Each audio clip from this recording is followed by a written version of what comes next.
Assalamualaikum warahmatullahi wabarakatuh. Kenalkan, saya William Febri dan rekan saya. Nadian Pratama. Kami dari Universitas Bandar Lampung, jurusan Hukum. Pada kesempatan kali ini, kami bertemu dengan Bang Arta di bagian di Saudara Polda Lampung. Ingin mewawancarai tentang apa sih itu etika profesi di kepolisian. Oke, bisa langsung.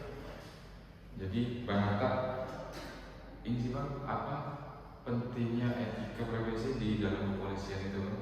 Kalau kami sebagai kepolisian dari polisi ini untuk kayak seperti etika ini sangat penting karena itu adalah dasar besar kami untuk cara penangkapan, kayak SOP-nya, SOP penangkapan, tindakan kami, sikap kami untuk di dalam kepolisian. Terus dalam kepolisian juga itu kode etik itu sangat-sangat baik juga sih, rawan terjadi pelanggaran. Soalnya banyak yang kayak melawan kode etik itu bisa aja kena hukuman. Kayak misalnya di Patsus itu bisa 7 hari sama 21 hari. Patsus tuh kayak tahanan khusus itu.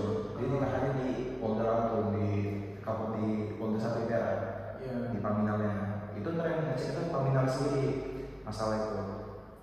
Karena kode etik kan bisa juga dipecat kalau kita melanggar kode etik. Iya. Itu tertera juga biasanya ada di pasal UU nomor 2 tahun 2002 tentang kepolisian.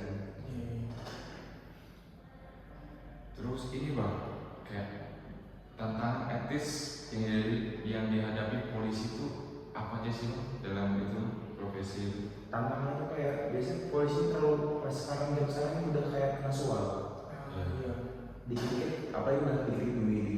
Jadi gampang disuap. Jadi dari juga kode etik juga itu ngaruh juga, biasanya kita kena suap, ntar ada bisa dari pihak yang disuap itu laporin ke Dinas Perlindungan Masyarakat.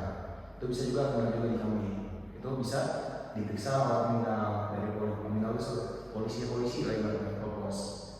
Terus yang kedua itu kayak kami ini nggak boleh juga menindak pelaku ini kayak berlebihan, kayak memukul. Karena itu juga ada pasal juga kena dumas juga itu kalau masyarakat, malah panjang lagi masalahnya juga. Terus penangkapan juga itu harus sesuai SOP.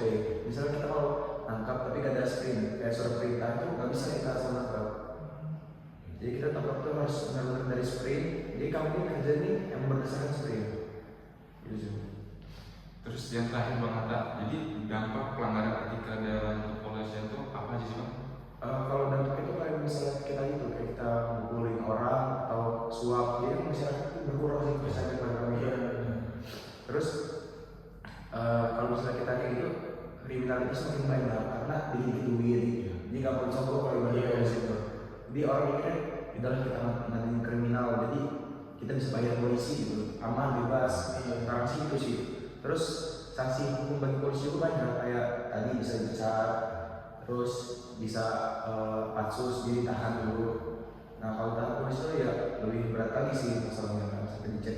Bisa juga penundaan pangkat, misalnya dipecat penundaan pangkat, penundaan kenaikan gaji itu bisa.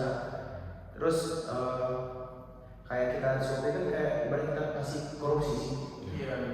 Korupsi ke kita sendiri, malah kita membiarkan korupsi. Padahal itu kan dari pihak polisi ini mengantisipasi korupsi sebenarnya. Berarti tindakan paling terakhir mungkin bagi oknum yang melakukan itu apa itu? Pemecatan misalnya. Itu yang paling berat. Dia langsung dipecat langsung. Ntar ada sidang-sidangnya juga. Lalu udah bisa menentukan keputusan oleh Propaminal itu baru dipecat. Kalau itu memang berat kasusnya. Bang Arta, makasih itu wawancaranya cuma itu aja sih. Penjelasannya makasih Bang Arta. Baiklah, mungkin hanya itu wawancara pada siang hari ini. Kami ucapkan terima kasih dan assalamualaikum warahmatullahi wabarakatuh.